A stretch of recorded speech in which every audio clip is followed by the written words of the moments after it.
Welcome to success classes. दोस्तों, आज की वीडियो के अंदर हम संपूर्ण आधुनिक इतिहास देखने वाले हैं। अगर दोस्तों आप कोई सा भी एग्जाम तैयार कर रहे हैं जहां भी मॉडर्न हिस्ट्री आता है, आधुनिक भारत का इतिहास आता है, ये वीडियो आपके लिए रामबाण होने वाला है। तो इस वीडियो को विदाउट स्किपिंग पूरा वीडियो देखिए। तो आइए शुरुआत करते हैं मॉडर्न हिस्ट्री की। सबसे पहले दोस्तों हम मॉडर्न हिस्ट्री की जब भी शुरुआत करते हैं तो मॉडर्न हिस्ट्री में हम शुरुआत करते हैं यूरोपियों के भारत आगमन की। तो सबसे पहले दोस्तों हम यूरोपीय कंपनियों के भारत आगमन की शुरुआत करते हैं। देखते हैं कि सबसे पहले कौन सी कंपनी आती है, भारत।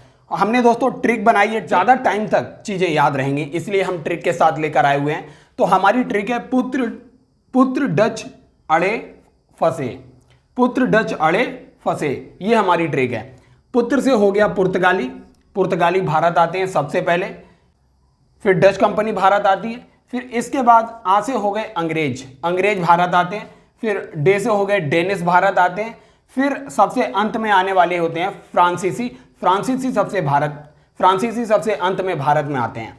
वहीं दोस्तों देखेंगे यहाँ पे अगर यूरोपीय कंपनियों की स्थापना का क्रम अलग है, ये भारत आगमन का क्रम है। पुत्र डच अड़े फंसे, पुर्तगाल, डच, अंग्रेज, डेनिस और फ्रांसीसी। लेकिन अगर आप देखेंगे यूरोपीय कंपनियों की स्थापना का सीक्वेंस अलग है। सबसे पहले पुर्तगाली कंपनी की स्थापना 1498 ईस्वी में होती है, फिर इसके बाद अंग्रेजी कंपनी की स्थापना होती है। अंग्रेजों की जो कंपनी थी ईस्ट इंडिया कंपनी, उसकी 1600 ईस्वी में स्थापना होती है।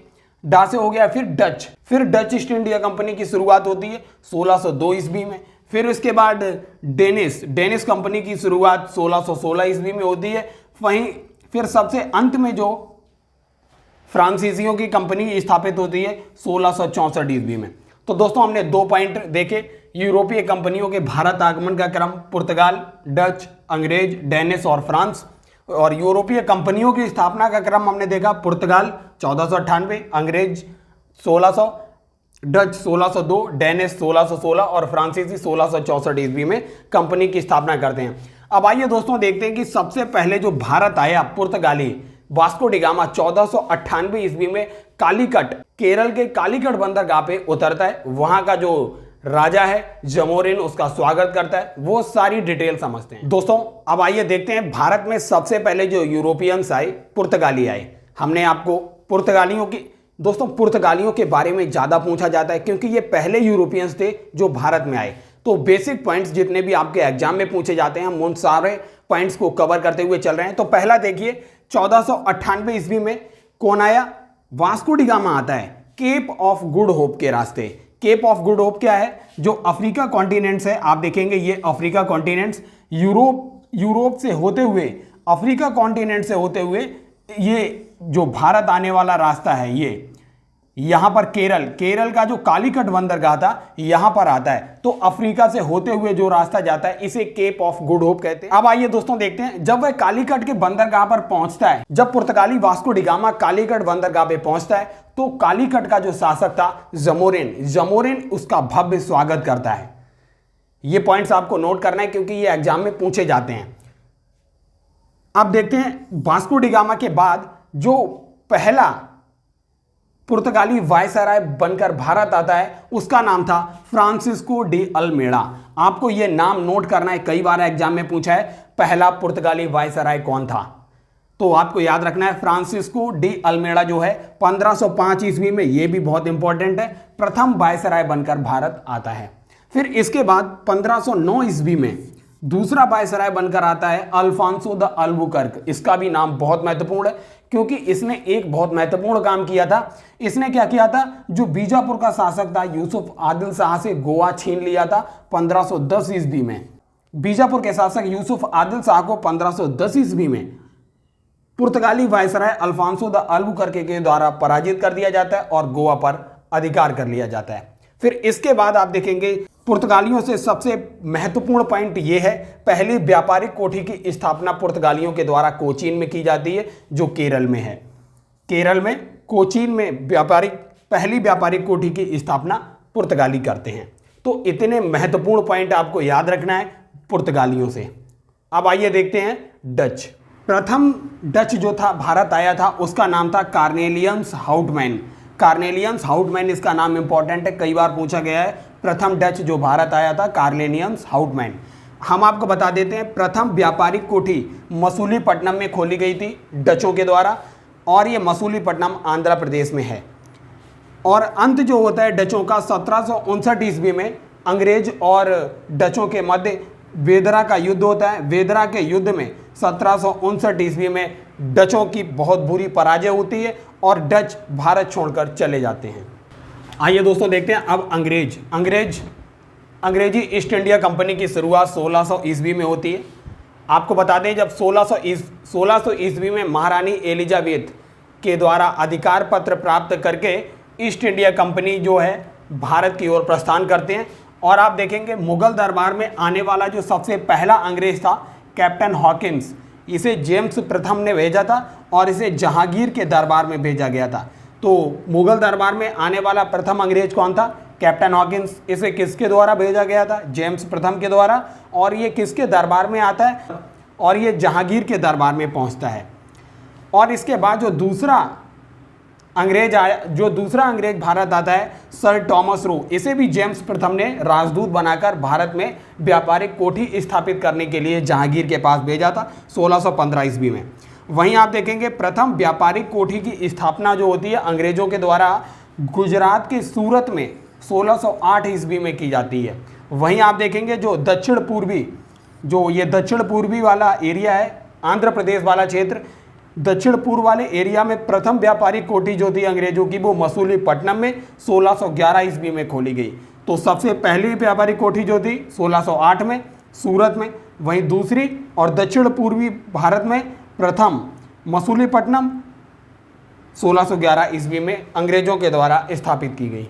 तो हमारे यूरोपीय कंपनियों के आगमन की ट्रिक है पुत्र डच अड़े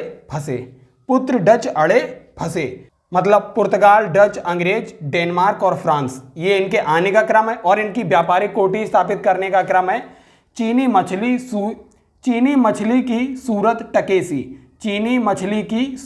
टकेसी, मतलब चीनी से हो गया कोचीन, मछली से हो गया मसूलीपट्टनम, सूरत से हो गया सूरत, टके का मतलब ट्रांक्यूवर, त्रावणकोर के नाम से जानते हैं, सी से हो गया सूरत।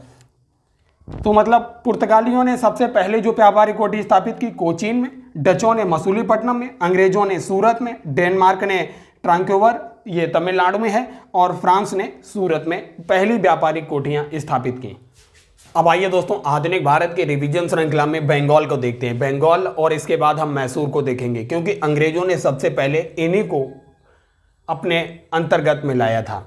सबसे पहले हम देखते हैं बंगाल में दरअसल जब 1707 में औरंगजेब की मृत्यु हो जाती है, औरंगजेब की मृत्यु के बाद ये मुर्शिद कुली खां लगातार बंगाल को स्वतंत्र करना चाहता था, और औरंगजेब की मृत्यु के बाद मुर्शिद कुली खां ने बंगाल को स्वतंत्र कर लिया।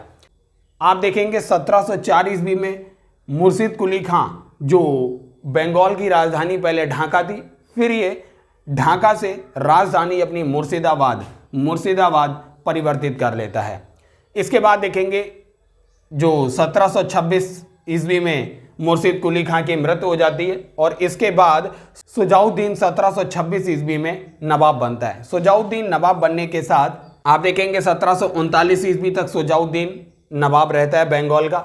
इसके बाद 1740 से 56 के बीच अली वर्दी खां, आप देखेंगे अली वर्दी खां ये राज्यभार संभालता है। और अली वर्दी खां का एक स्टेटमेंट है जो आपसे कई बार एग्जाम में पूछा जाता है। वह अंग्रेजों के लिए बोलता है, अंग्रेज उस मधुमक्खी की भांति हैं, अगर आप इनको नहीं छेड़ेंगे तो ये आपको मधु अर्थात शहद देंगे, और अगर आप इनको छेड़ेंगे तो ये काट खाएंगे। तो ये अली वर्दी खां का प्रसिद्ध स्टेटमेंट है, कई बार एग्जाम में पूछा गया है।